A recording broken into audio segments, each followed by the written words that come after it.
Likod. At ang aral ko na ating pag-uusapan ngayon ay freedom. Earthly freedom versus freedom from God. So ito po, parang ihahatuan ko lang po ito yung sa earthly freedom, yung old self natin. Yung kalayaan na dati na nasa makamundo pa tayo. Tapos yung versus freedom from God, ito na po yung new self natin. Kung paano yung, paano tayo nagkaroon ng kalayaan na mula sa Panginoon. So, may katanungan lang po ako. Ang katanungan ko po is, ano ka noon at ano ka noon? Ngayon. Noon at ngayon. Ano ka noon at ano ka ngayon? Yun yung topic natin. Kanina. Saan?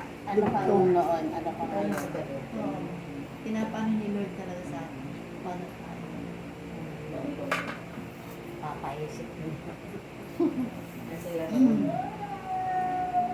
Dati, ay, sige. Ikaw pala pag ano. Ako dati, yung buhay ko dati, nagulo talaga. Pero sa awa ng Panginoon ngayon, hindi na kahit sa mga pagsubok sa buhay ko, parang hindi na madaling dati kasi pag grabe yung pagsubok kasi dati.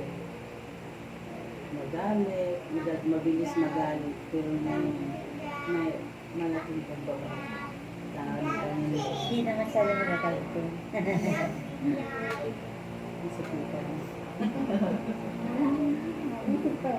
Kaya na. Kahit pasasalamat pa lang po sa buong mundo. Salamat kay Lord kasi na-blame sa akin kahit paano. Praise you at mga asinto.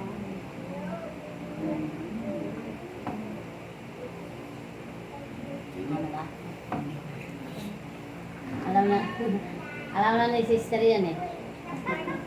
Hindi, dati, ano ko dati, pasaway ako. Pasaway na anak. Ano ko dati. Gala. Ayan, nararanasan ko. Dati gala ako, tapos yan, pagbabarkada, inom dito. Tapos nagsigarilyo din ako. Talaga? Oo, natuto ako magsigarilyo dati. Yun, ngayon hindi na ako nagsisigarilyo. Tapos dati, palamura ako. Ngayon, hindi na ako nagmumura. Tapos naman, tungtong naman sa galit, minsan-minsan bumubugso pa rin, pero pinipilit pa rin kontrolin. Paano naman hindi na ako sobrang magigalit, hindi na pagka kasalubungin ko rin mabunga nga naman na ngayon, pag medyo pinabawasan ko yung pagka-bunga ngayon. Binawas-bawasan ko na. Ayun na. At pasalamat din ako sa isang linggo at nakakain naman ng hindi naman nagugutungan, nakakain naman sa isang araw.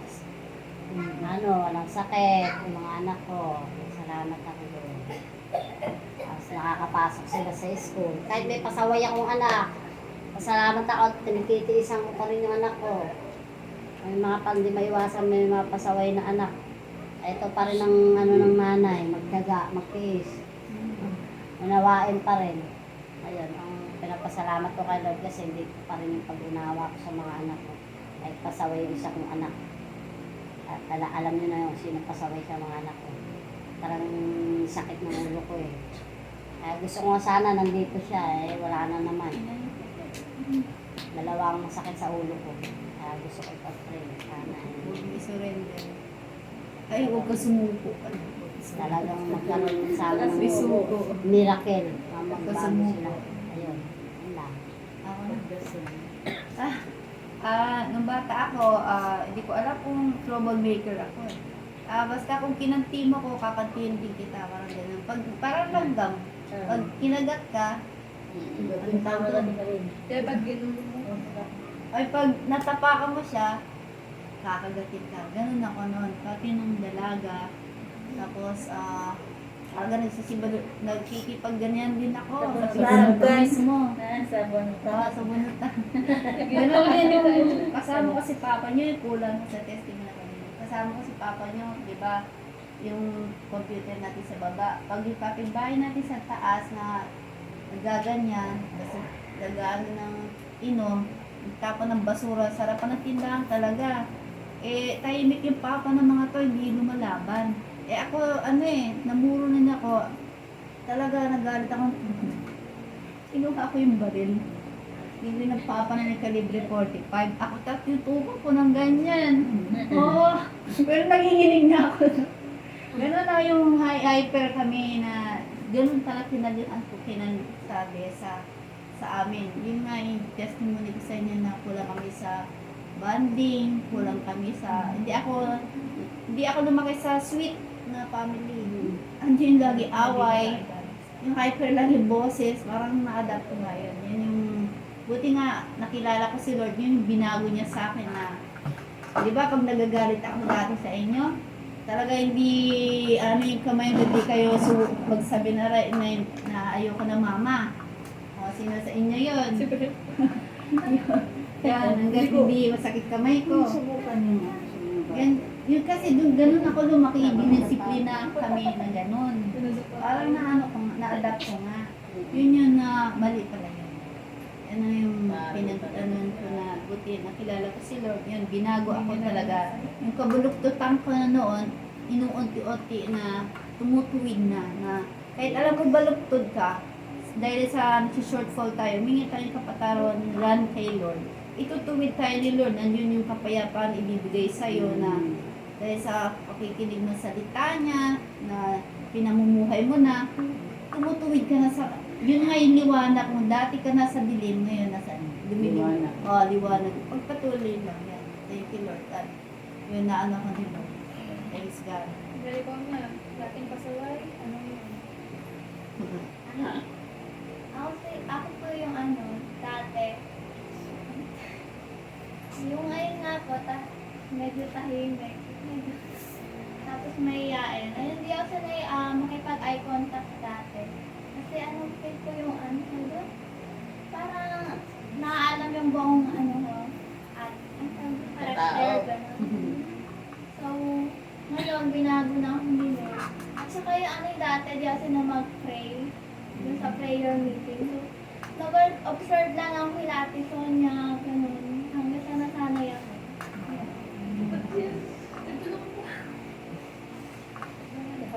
Pag ano ko doon, ako po ganun din po dati, di po ako marunong mag-pray. Talagang iniiwasan ko yung pag-pray kasi di ako marunong. Sabi ko po, di po ako sanay. Paano po ba umpisa ng pag-pray? Hanggang sa, thank you Lord, natuto po ako, nakikinig po ako sa kanila. Minsan po, ginagaya ko yung prayer nila. Hanggang sa natuto po ako. Tapos po, sa family naman po, alam po ni Mama na malayo po loob ko sa kanya. Dati pa. As in, galit na galit po ako sa kanya.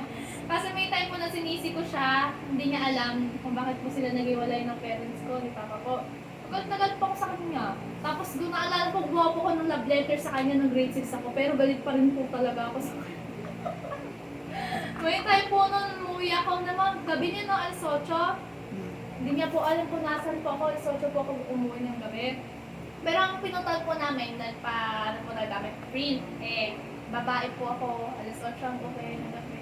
So, hindi po tama yun. Sa pa po, dati po talaga, nung bata po ako, hindi po talaga ako nagmumura. Hanggang sa may kaibigan po ako, nakasalamuha ko, natuto po ako magmura sa kanya. Tapos ayun po, natuto po ako magmura. Hanggang sa, thank you Lord, nung grade 8 po ako, hindi na po ako, nahinto po no, nung namura ko po yung teacher ko sa harapan. Hindi ko po sinasadya, pagbukas ko po ng pinto, namura ko. Tapos, ayun po, nagtanda na po ako. Hindi ko na po inulit. I'm thankful din po kay God kasi hindi ko naranasan yung manigarilyo, uminom ng alak kahit na yung kaibigan ko ay ganun po. Tapos ay po ngayon po, praise God. Close na po kami ni Mama, nakakapag I love you na po. Oo, hindi talaga nag-I love you yan. Kahit naman ngayon yung mga to, ito mga hindi nag-I love you. O yung Siya lang. Pag nag-I love you ko, yak. O, sino sa inyo? Ayaw. Yung mga anak ko, pag mag, ano Di kami sweet. dyan, Kumbaga ba, Maringgo, Mga kaya kakailan, Sabado, di ba na? oo, ano, halika na ko, ano, I Sa love kinagisnan you. kasi. Ano, mag-ano yan sila sa akin, or laking tao yung mga ko, sabi mo, ano, yun ang aking, alkolika na, halika mo. Halika lang ah. Ah, yung babae, hindi siya, ano sa akin, ang mga lalaki yung Sa Hindi naman lang sila. Ano yun na? Kay Tito Ikaw na yung ano? malam- Mano? Alam din si Ako? Malambing ba? Oo. Malambing lang sa akin si Queen sa papa niya. Ah,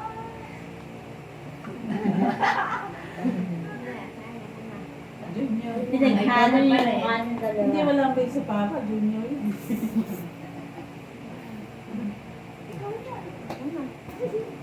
So ako yung old me. Ano ako, siyempre. Pinangangayon kasi ng ano, yung pagiging pasaway. And also yung ano, dati kasi ano ako, attention seeker. Kasi kulang talaga ako sa attention nun kasi kulang sa pansin kasi magkaiwalay talaga kami nung ano nun, di ba, nung nasa Pasig si Papa nasa, ano ba, Isabela, tapos si Mama naman, ano, puro work ng work sa ano niya. Tapos syempre, hindi talaga kami magkikita nun kasi ano nga.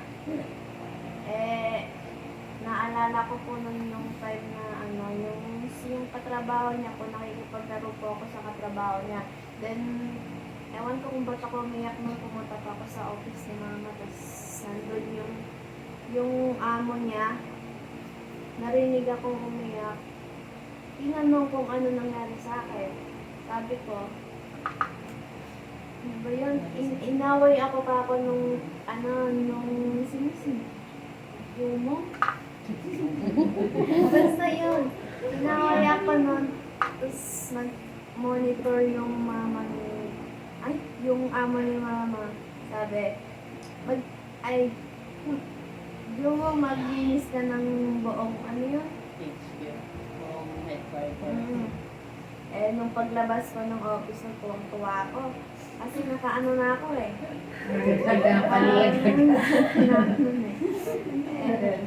Pero ngayon, ano, sometimes, pasaway din ko na, di naman maiwasan. Kasi nag-aano pa, nag-grow pa. Processing, fully complete, pero na-manage ko naman yung sarili ko. Ano yan? Yeah, Yan, ikaw na yan. yan. Wala ka dati, maliit ka pa. baby pa talaga eh. Bait naman siya. Yan. Hindi si Lian dati, yakin yun.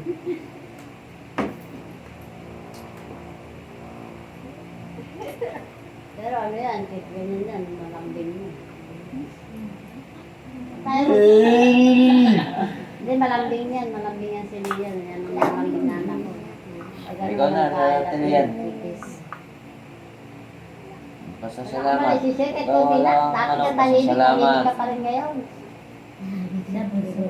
Salamat ka sa grades mo. Sa...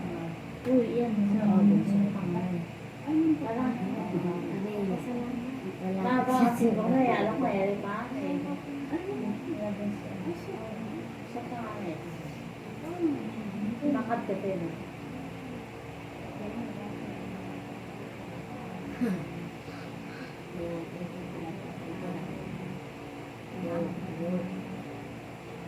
Ano daw? Nagilaan siya. Nagilaan talaga. Ikaw na, Ate Lian. Ako po, sa old ni Ana. Inamin ko po, wala po ako ng ano eh, tagita. Wala po ako gaanong, hindi po ako malapit sa ano, kapatid ko, lalo po kay Brielle na. As in, puno yung pasensya ko sa kanya, and puno yung ano ko sa kanya. Then, habang nagtatagal, unti-unti ko na makontrol yung pasensya ko. Kahit ano, pag ginagalit niya ako, hindi niya ako pinapansin minsan. Pero pag napuno talaga pasensya ko, ayun. Hanggang, pero hindi na ganun kadalas.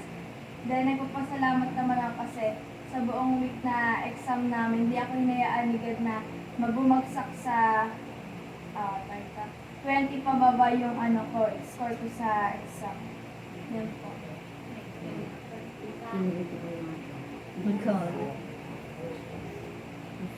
Okay naman yan.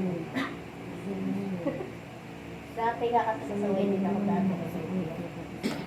Pag inom dito, inom doon. Bata pa kasi ako, kaya nga ako papasasawa. Pero kaya na yung pasaway ako dati, lagi sa sakit ko din sa usap pa ako. Pero kaya naiintindihan ko na kahit pa paano. Pinapakita ko naman sa kanila na nagsisisi ako sa ginawa ko. Kasi alam ko na yun. Ano na ako, magulang na ako. Pinapakita ko rin sa kanila kahit pa paano. Hindi ko man masabi, pinapakita ko sa gawa na yung pagmamahal ko sa kanila kung paano. Tapos, dati kasi di ako nagsisimba talaga. Mas gusto kong bumarkata. Pero ngayon, nung nakakilala ko kayo nung hindi pa ganun palalo yung ko sa kanila. Meron na akong conviction sa ko pagka binalak ko gano'n. Hindi na rin ako gano'n uminom.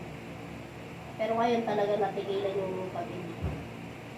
Tapos yung galit ko yun, nagagalit pa rin ako lagi, pero yung galit ko kasi nung talagang nagtatanim ako ng sama ng loob. Pero ngayon yung galit ko, pag nagalit ako, mabilis na mawala yung galit ko. Pagka inanong mo ko, sige, okay na tayo. Pero dati hindi ba? Kapag tanim ako ng sama ng loob. Tapos, may testimony ako, pero hindi ko lahat i-share kasi di pa ako pwede. Paggabi kasi, talagang masama yung loob ko paggabi. Umiyak ako. Tapos pati baby ko nadami ko, sabi ko sana ako.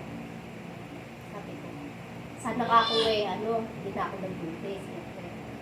Kasi nahihirapan ako. Sabi ko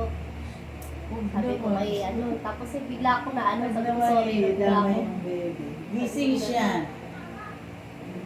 Talaga gusto ko makausap ka, dali kasi sobrang sama nung tapos Sorry, baby. pati yung baby ko nadami. Tapos nung nag-sorry ako kayo, nag-pray ako. Nakatulog ako para nagkaroon ako ng peace. Pag-isip ko na, salamat ka ako. Kahit naisip ko na sana ka ako din ako nagkahati. Sorry baby, narinig mo. Pero Thanks God. na-stress kasi ako. Sobrang At least nakikita ka na ng bunga. alam mo pag buntis parang dami. Parang kung siya, dito, mabilis sensitive.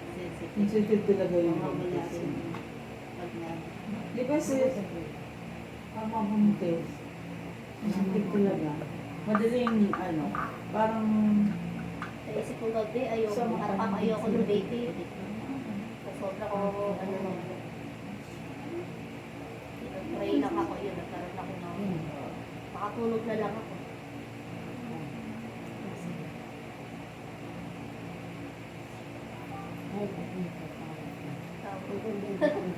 ngiti ng sarap mabuhay.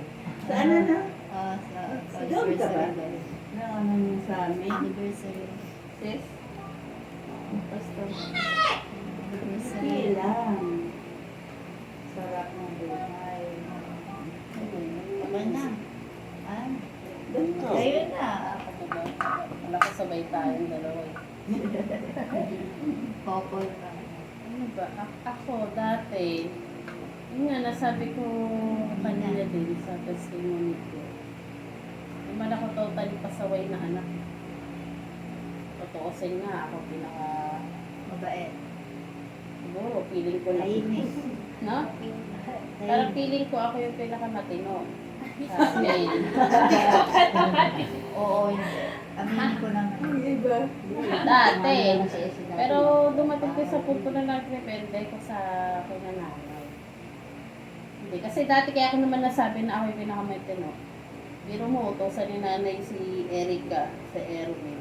Eh si Angel, maliit pa so, kasi mga lalaki na ikasunuran ko, syempre, ako yung saing, hugas ng plato, Panganay sibuyas siya, di ba? Kasi babae. linis, maglalaba. Ako lagi hinihitak ni nanay, hindi niya mahitak si na Erica. Talagang aanuhan kami ni Erica eh, sasapunutan kami. Kami talaga dalawa. Very windy. Pero sa lahat ng lakad ni nanay, kunyari meron silang pupuntahan, tulad yung mga ngalakal kami nandun sa sa may Smoky Mountain dati. Diba? Doon sa may Sabang. Yung malawak na tapunan ng basura. Oo, hindi nila mapasama sina Erika. Oo, ako lang talaga yung kasama lagi. Kumbaga, ayun, parang pili ko, ako talaga yung matinong anak. Si ate kasi dati lagi wala yan lagi. Layas kasi si ate, hindi. Wala nga ako dati. Lagi wala yan sa bahay. Diba, ate? Kaya ako yung medyo ahead na babae. Asawa ni mama ko dati. Pero wag na. Nagdadabog man ako, pero sunod pa din ako. Lalaki. Hindi, boy. Mm-hmm. E de, ayun, nag-isuwain ako dahil nahirapan pinansyal, nahirapan ako mag-aral. Pero gusto ko mag-aral. Yan, sabi ko na. Oo. Kumbaga, nandun ako sa top classes, gano'n.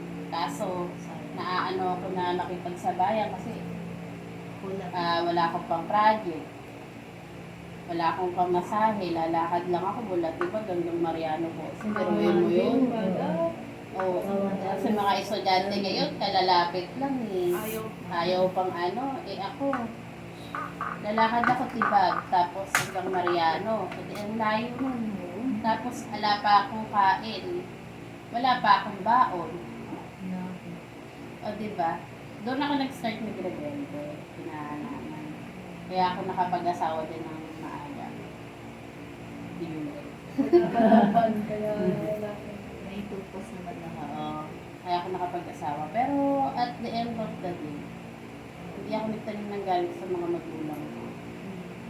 Ngayon, ayun, kung nag sinabi ni Inya, pinapakita ko rin kung paano ko minamahal yung magulang ko. Hindi rin ako show, hindi rin ako ma-I love you sa mga magulang ko. Hindi ako nakapag-I love you kay nanay, kay tatay. Pero, naipapakita ko sa action. Kung paano ko sila naman, Yan sa yakap mo, alam mo na naman sila. ano ko sila mahalin. Tapos yung nangyari na gano'n, dahil financial, hindi pa rin ako nagtanim ng galit sa kanila na hindi ako nakatapos dahil hindi nila ako nasuportahan. Pero yun, wala akong galit, wala. Sinusunod ko pa rin kung ano yung nandun sa Bible. Lalo na ngayon nakakalala kay God. Na igalang mo, respetuhin mo, mahal mo yung mga magulang mo kahit na alam mo na meron silang pagkakamali, pagkukulang ba. Kasi hindi naman tayo perfecto eh. Kami din namang mga magulang na rin, hindi rin kami perfecto sa anak namin. So, kung paano namin gusto dapat i-treat kami ng anak namin, ganun din naman dapat namin i-treat parang yung pakikitungo namin sa magulang namin. Kasi paano nga naman kami respetuhin ng anak namin kung kami hindi naman namin nire-respeto yung magulang namin. Yun naman yung sa dagdag sa testimony ko. Na naging suwail ako dati. Naging suwail. From naging suwail hanggang sa eto. Yun nga, processing niya. Hindi pa naman totally talagang fully napaka mo na. Lahat Pero, may proseso. At nandun tayo sa proseso. Yun mo. Ang aking share, ang aking Tapos lahat ata ng anak ni nanay, mga pasaway. Ay, si Boyong ang pinakamatino. Mabait si Boyo. Si Boyong ang pinakamatino. Tahimik ang po talaga sa Ang hindi nagpasaway din. Hindi, pasaway din na nag-iinom. Oo, yun sa show. Oo. Kasi yung sinusundo pa ni nanay sa inuman. Pero hindi naman pinasakit yung ano dahil nanggugulong. Hindi. Nakakatulong lang sa inuman, inuuwi, ganyan. Yun. Hindi kasi siya pwede malasip na pwede. Sa akin ako talaga. Kasi usundo siya. Yun naman ang kay Ayboyo, pero hindi siya naging sawain na anak. Kasi nakakasal. Hindi tulad ng iba na hanap ng away. Oo. Nag-iba ganun.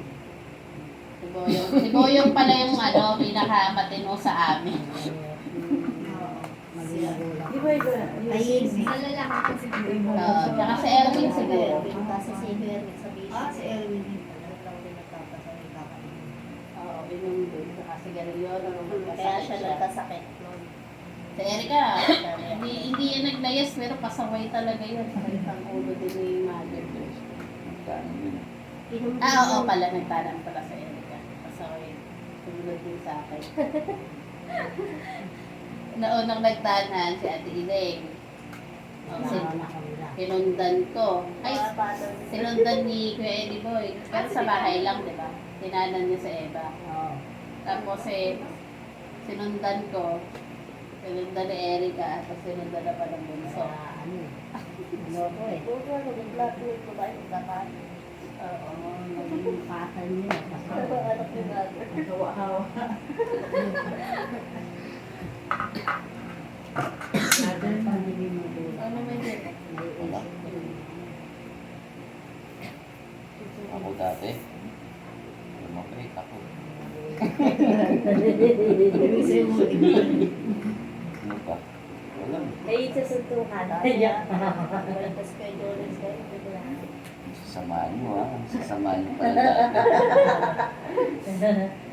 Siguro sa akin is ano, yun, Si Kuya, natakot ako nung nakaraan. Dati may kaaway yan eh. Ganyan siya. Natandaan ka pa. Ay, kasi Baka naman lasing ka baka nun. hindi si Kuya may ngiti din ako, baka magalit eh. Kasi baka Ako ba dati yun? kasi Ako may yun? kaaway siya dati. Ako? Oo, ikaw na ano na ko lasing ka pa ka. Sabi niya, asa Binasin kaya mo naman. Alak talaga eh. Lagi may Ano, eh, hindi na siya eh. Parang hindi na siya yata may na kami. Nakakita eh, Kuya. Sabi si Ate Girlie.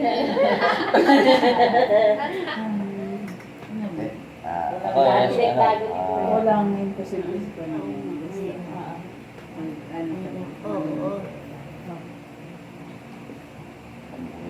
Perfect Perfect ka. Sabi ko daw yun. Mabisyo. Lasinggero. Ayan, ayan ako dati. din yan. Red doors pa tayo. Dati yun. Dati yun. Dati Oo, yun. dati. Lasingge. Ako na nga mag-testimony sa'yo. Sige, sige, ikaw naman lang, ikaw naman. Sige, hindi ikaw na. Kabusado mo naman ako. Sige. Oh, sige na nga. Dati, lasinggero. Laging naghahanap ng away. Ayun. Oo, ang gulo. Lagi may suksok dito na kutsilyo. Hindi siya naghahanap ng away. Yung ano lang, may kaaway Kasi, siya. sa akin, sabi ko yung iba ganun. Ang kapatid ni, kapatid ni Kuya ko. Yeah. Yung ano, ganyan yung kita. Dahil tinatago ko talaga yung samurai namin kasi may samurai kami. Eh, samurai ba yung ganyan? Amin yung ganun, malaki, mahaba talaga. Ganyan yung kapatid ni Kuya. Laging mo. hinahanap pagkalasing, tapos sila nakaaway. Ang nangyayari kasi, pag nakainom yan, magdamagan. Tapos sila kukwentuhan lang, maya-maya ay nagkakainisan. Ayun lang. Oo, ganyan. Oo. Di ko si Kuya, alam ko na eh. Tapos ayun, Hindi, hahanapin na sa akin yung asan yung ano, gano'n, magigising na lang ako, nagkasigawan na dyan. alam mo sis yung nag-utos kasi yung alak. Oo, hindi naman yung ganun pag walang laman talaga yun. Tapos ang lagi pang kaaway, lagi ang na ano sa Kaya gitna. wala talagang kabuhulan. Kamag-anak palagi ang kaaway. Diba? Minsan pa si kapatid o kaya si tatay. Laging yung kaano. Pero, ayun, nakikita nyo naman siguro. Diba yun? Nakikita nyo naman kung ano na yung, hindi ko na babangkitin. Kayo na lang ang Kita makakita naman eh. kung ano yung nagbago sa akin. Malaki, pagbabago. Thank you. Hindi na takot si Ate Jelly sa'yo eh. Dati takot daw.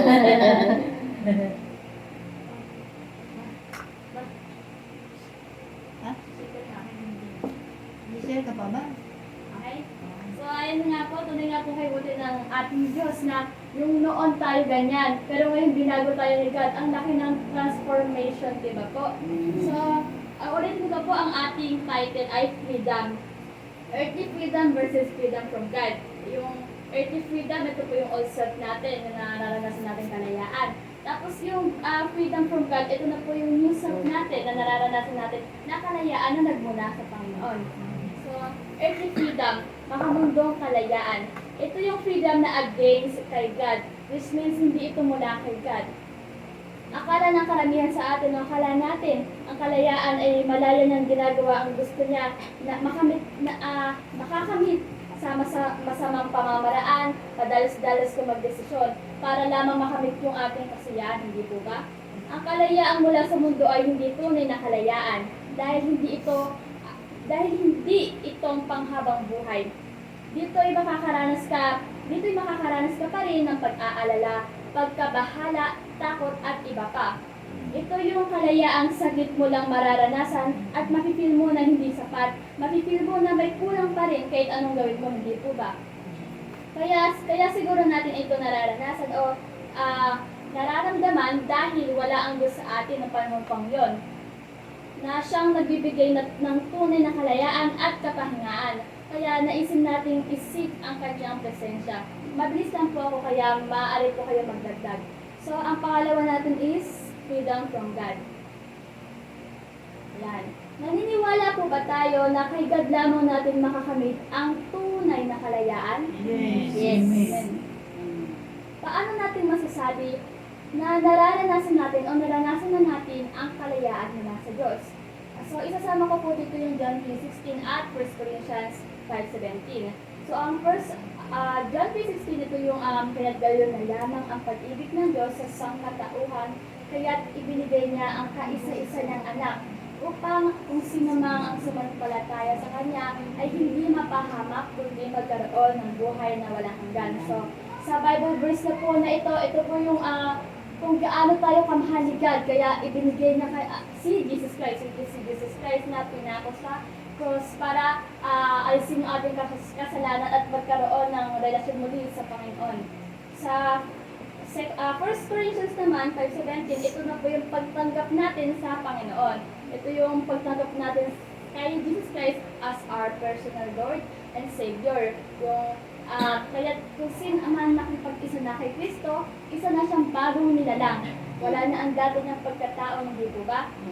Ngunit ito'y bago na. So, nararanasan mo na ito nung tinanggap mo na si God. So, noong pa nung tinanggap na natin si God, naranasan na natin ang kalayaan. Kasi tinanggap na natin sa Kanya, nalinis na tayo, hindi po ba? Binago ka ni God, binago ako ni God, binago tayo ng ating Panginoon. At kasama sa binago ni God, yung puso mo, pananaw mo sa buhay, yung mga iniisip mo. Nilinis tayo ni God at binago. At dahil dito, dahil sa ginawa ni God, nagkaroon tayo ng kalayaan.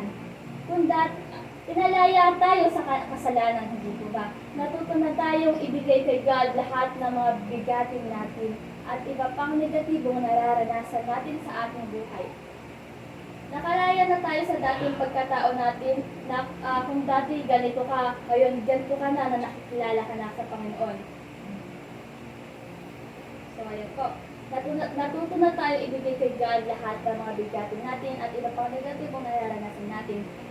Nakalaya na tayo sa nating pagkatao natin at atin na itong patuloy na mararanasan ang kalayaan na ito na mula kay God or sa presensya ni God na talaga na doon na tayo na sana naman patuloy pa natin panghawakan ito na sa pamamagitan ng pagbabasa ng Biblia, yung anong tawag po dito, yung trust po natin kay God lahat. At ang kanyang pangako ay panghawakan natin. Yung magkaroon po tayo ng, sana po magkaroon tayo, or nawa, magkaroon tayo ng bawat isa sa atin dito, yung life Bible verse natin na lagi natin panghawakan sa anumang bagay na pinaggagawa natin. Para hindi po natin na pagsisihan sa huli yung mga dapat nating pagsisihan or dapat natin hindi gawin, hindi po ba? At syempre, palagi tayo magdasal at magkaroon ng parang one-on-one kay God. Kumbaga po, yung time para kay God, devotion, kumbaga po ganun, at magtiwala lamang sa Panginoon. So, ang i-insert ko lang rin po dito na Bible verse ay yung Galatians 5:1. Pwede pong pa-open, hindi ko po kasi nasulat. Galatians 5:1.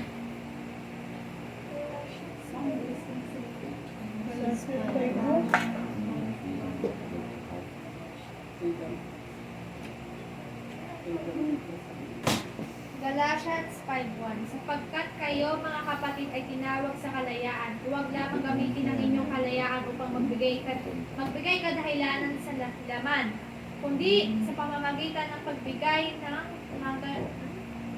mga lingkuran kayo. Sa Bible verse po na yan na talagang hinulit ko dahil late rin po ako gumawa talaga actually nito. Kaya lang po talaga kasi busy talaga po sa school. So yung Bible verse po na yan na Galatians 5:1 ay maaari niyo po bang i-share kung ano yung insight niyo about po dito? Ate? Basahin mga ulit na. Ito para para sa kalayaan ay pinalalaparan ng Kristo kayo, magpakatatag kayo at huwag pasakot ng muli sa pamatok ng pagka-alipin. Kung ano yung mas madaling mga Hindi sa akin parang ano yan eh, pagkaalipin, pinalaya tayo sa pagkaalipin. May halintulad po siya sa kung ano yung layaw natin sa katawan.